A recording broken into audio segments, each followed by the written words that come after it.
मैं doctor PK Singh I fly के इस यूट्यूब वीडियो चैनल पर आपका स्वागत करता हूं। एनटीए का स्कोर कार्ड हमारे हाथ में आ चुका है CSIR नेट एग्जाम जून 2020 के लिए। लेकिन स्कोर कार्ड हाथ में आने के बाद भी दुविधा हमारे सामने है। हम ये नहीं समझ पा रहे कि हमारे स्कोर्स हमें क्या बता रहे हैं। आज हम लोग कैलकुलेट करेंगे कि स्कोर कार्ड का इस्तेमाल करके हम अपनी OpenAIR कैसे कैलकुलेट कर पाएंगे, और साथ में ये भी जान पाएंगे कि क्या हम JRF निकालेंगे या LS या फिर नेक्स्ट एग्जाम की तैयारी करेंगे। वीडियो शुरू करने से पहले कुछ बातें समझनी आवश्यक है। वीडियो शुरू करने से पहले हम कुछ बातें समझ लेते हैं। जैसे कि इस वीडियो को बनाने के लिए हमने दिसंबर 2019 की कट ऑफ को ध्यान में रखा है, और साथ में इस बात को भी सोचा है कि कितने स्टूडेंट अपीयर हुए जून 2020 के एग्जाम में। यहाँ पर की गई कैलकुलेशंस में कोई कैटेगरीज की कैलकुलेशंस इन्वॉल्व नहीं हो पाई हैं, इसलिए ये OpenAIR है। आप किसी भी कैटेगरी को बिलोंग करते हो, लेकिन आपकी AIR जो हम कैलकुलेट करेंगे ये टोटल स्टूडेंट्स के बेस पर होगी। आपकी कैटेगरी के हिसाब से अगर ब्रेकअप किया जाएगा तो आपकी AIR कहीं गुना सुधरी हुई होगी। तो ये आपकी परफॉर्मेंस का कम से कम आइडिया आपको प्रोवाइड कराएगा। ये वीडियो केवल एनटीए स्कोर सिस्टम को समझने के लिए बनाया गया है। यहाँ हम कोई दावा नहीं करते कि हम लोगों की द्वारा की गई कैलकुलेशन से आपका JRF निकल गया। आई फ्लाई सैपलिंग एजुटेक आपसे एक्सपेक्ट करती है कि आप समझेंगे और बातों का ध्यान रखेंगे। चलिए शुरुआत करते हैं कट ऑफ दिसंबर 2019 की। दिसंबर 2019 लास्ट नॉर्मल एग्जाम था जब कोई दिक्कत नहीं थी, और हम लोगों ने पाया कि JRF की कट ऑफ काफी हाई गई थी। जैसे कि अनरिजर्व कैटेगरी में केमिकल साइंस में 55.25, तो अर्थ साइंस में 64%, लाइफ साइंस में लगभग 55% के आसपास, तो मैथमेटिक्स में 53 एंड फिजिकल साइंस में 51.06। ये जो कट ऑफ होती हैं, कट ऑफ में आपकी परफॉर्मेंस तो मैटर करती है, लेकिन दो बातें बड़ी इंपॉर्टेंट है। एक तो टोटल सीट कितनी अवेलेबल थी, और दूसरा आपने और आपके साथ वालों ने कितना अच्छा एग्जाम दिया या कितना बेकार दिया। ज्यादातर जो कॉमन परफॉर्मेंस है उसी के बेस पर कट ऑफ पूरी हमें देखने को मिलती है। जैसे अगर दिसंबर 2019 में हम लोग ये समझें कि कितनी कितनी सीट्स मिली थी, तो CSIR ने जो फेलोशिप अवेलेबल कराई थी JRF के लिए वो 2272 थी, जबकि UGC ने फेलोशिप दी थी 1656, यानी कि दोनों मिलाकर के 3928 फेलोशिप JRF के लिए अवेलेबल थी, जिनके लिए लोगों ने फाइट मारी थी। ये फेलोशिप किसी एक सब्जेक्ट की नहीं है, पांचों सब्जेक्ट्स में फेलोशिप बटी हुई है as per the number of students. Similarly जो LS लोगों को क्वालिफाई हुआ था ये टोटल 4195 के आसपास था, यानी कि मोटे रूप से कहूं तो मैं लगभग 4000 के आसपास JRF और 4200 के आसपास LS ये थे जो दाव पर लगे हुए थे दिसंबर 2019 के एग्जाम की। लेकिन फिर बात आई जून के एग्जाम की, जो कि लेट होते होते लास्ट में जाकर के हुआ। अब जबकि एग्जाम हो चुका है, स्कोर कार्ड हमारे सामने आ गया है, तब एक नई दुविधा खड़ी हुई है कि स्कोर कार्ड को समझे कैसे। स्कोर कार्ड में एनटीए स्कोर के नाम पर part A, part B, part C और टोटल, यहाँ पर कुछ नंबर्स लिखे हुए हैं। पहली बात, ये कोई परसेंटेज नहीं है, ये आपके नंबर्स भी नहीं है कि आपने किस सेक्शन में कितने नंबर स्कोर किए, ये भी नहीं है। ये है कि पर सेक्शन में जितने भी लोग आपके साथ बैठे थे उन लोगों के मुकाबले आपने कितना अच्छा परफॉर्म किया। टोटल ये है जिस पर हमें ध्यान देना है। अगर मैं यहीं कहीं से ट्रांसलेट करना चाहूं तो हम कह सकते हैं कि जिन किसी स्टूडेंट का ये स्कोर कार्ड है उनके नंबर टोटल लोगों में से 62% लोगों से ज्यादा थे, यानी कि जितने वो मार्क्स लेकर के आए, ये मार्क्स टोटल जितने स्टूडेंट्स ने एग्जाम दिया उनमें 62% स्टूडेंट से ज्यादा थे। बट क्या ये एग्जाम के लिए काफी भी थे? ये एक इंपॉर्टेंट चीज है, मत भूलिएगा। 4000 के आसपास केवल हमारे पास JRF अवेलेबल है और 4200 के आसपास LS अवेलेबल हैं, अगर हम लोग दिसंबर 2019 के ट्रेंड्स को देखें और उनके सीट्स के डिस्ट्रीब्यूशन को देखें। तो फिर मुझे यह जानना जरूरी है कि क्या मेरी ऑल इंडिया रैंक अब इस रेंज में पड़ेगी या नहीं पड़ेगी। तो इसके लिए हमें इसे समझना पड़ेगा, और समझना पड़ेगा हमें नोटिस को भी। जब स्कोर कार्ड रिलीज हुए तो साथ में एक प्रेस रिलीज भी आया 28 दिसंबर 2020 का, जिसमें बताया गया कि भाई एनटीए ने रिजल्ट डिक्लेयर कर दिया है 5 सब्जेक्ट के अंदर।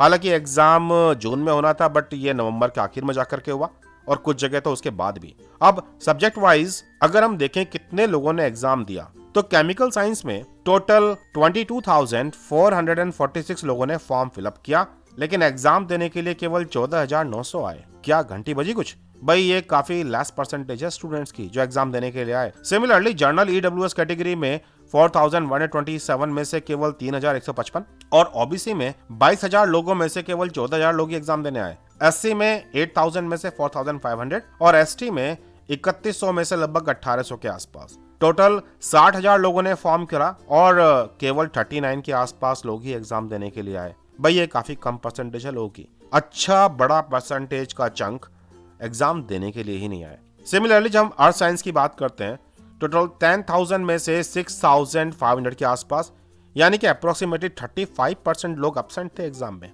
और ऐसा ही हम लोग देखते हैं लाइफ साइंस के अंदर भी, जहां 97,000 में से 63,000 के आसपास ही अप्रोक्सीमेटली 30% लोग एब्सेंट थे। और अगर हम बात करें मैथमेटिकल साइंस की तो 48,000 में से 31,000। अगर हम बात करें फिजिकल साइंस की तो 46 में से केवल 30,000 ही एग्जाम देने के लिए आए। सभी कैटेगरीज में देखें तो 2,62,000 लोगों ने फॉर्म फिल किए, लेकिन एग्जाम देने के लिए 1,71,000 ही आए। भाई एब्सेंट तो हर बार होते हैं, बट इतनी बड़ी मात्रा में नहीं। कोविड-19 के डर की वजह से या फिर अलग अलग बाउंडेशन की वजह से लोग एग्जाम देने के लिए कम आए।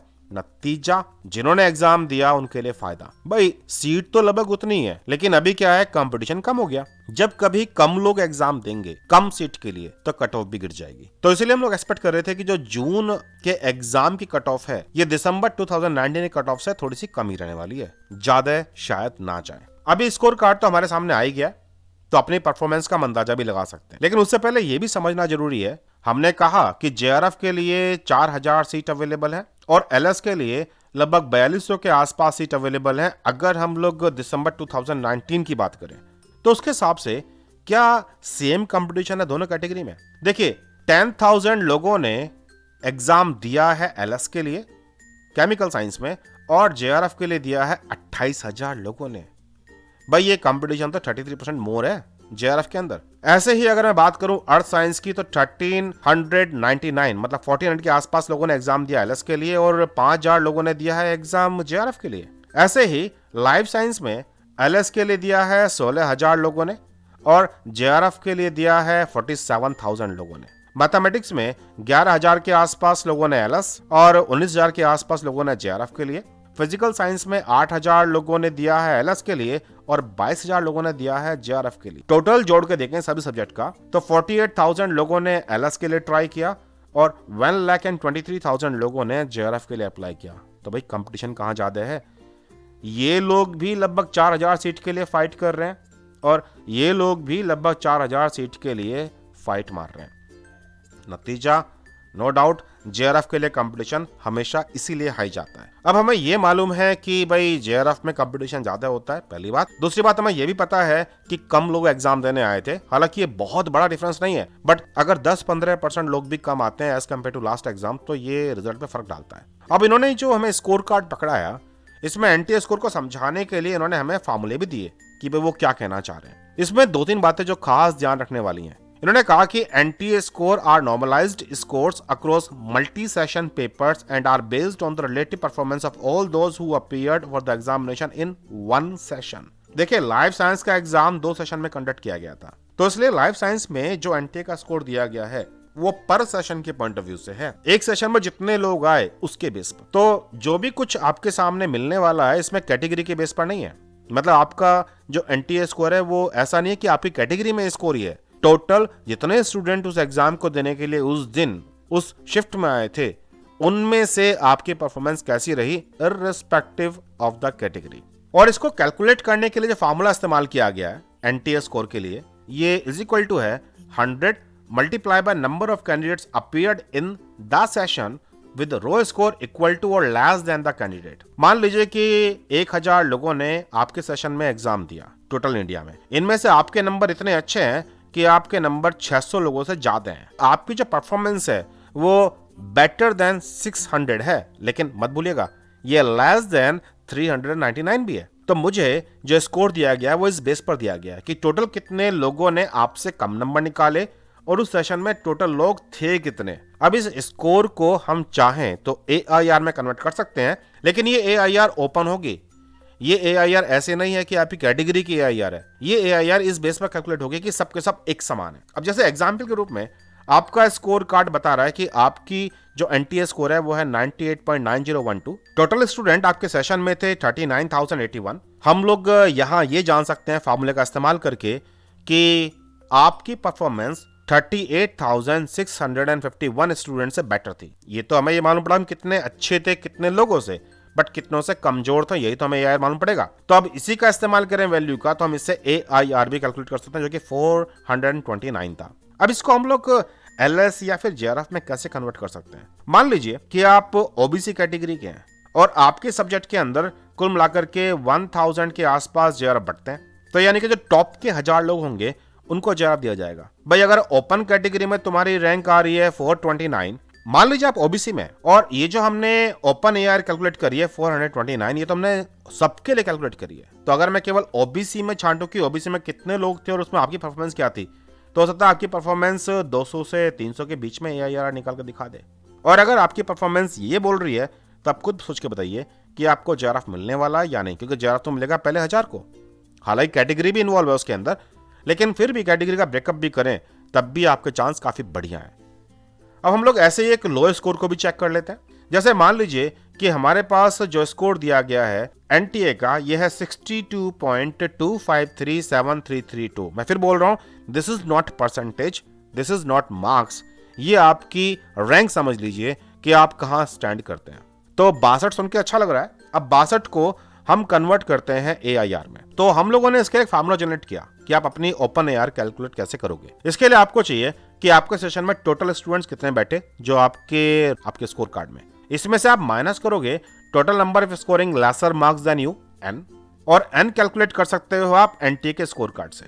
आपका NTA का जो स्कोर दिया गया है मल्टीप्लाई कीजिए T के साथ, T मतलब टोटल स्टूडेंट्स कितने थे आपके सेशन में, और डिवाइड कर दीजिए 100 से। जैसे कि हमारे पास दिया गया था NTA का स्कोर है 62.253732, टोटल इनके साथ बैठे हुए लोग थे 63,892, तो मेरे पास N की वैल्यू निकल आई। N की वैल्यू है 39772। अब अगर मैं इसे पहले वाले फॉर्म रख लूं T माइनस N में, तो भाई मेरे पास अब ये जो नंबर निकल करके आया 24,117, ये है AIR।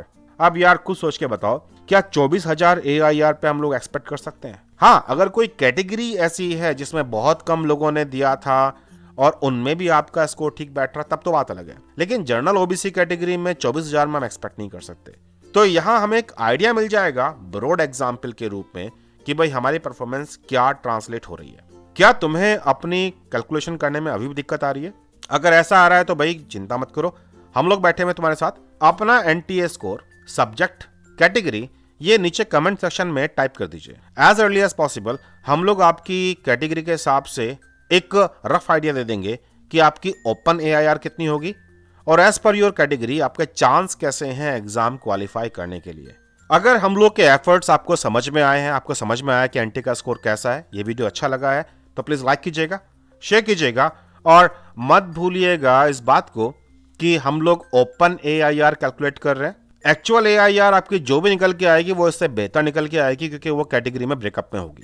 सिमिलरली यहां हम केवल आपकी परफॉर्मेंस का आइडिया दे रहे हैं। आपकी AIR जो हम यहां बताएंगे ये कोई गारंटी नहीं है आपके JRF या LS निकलने की।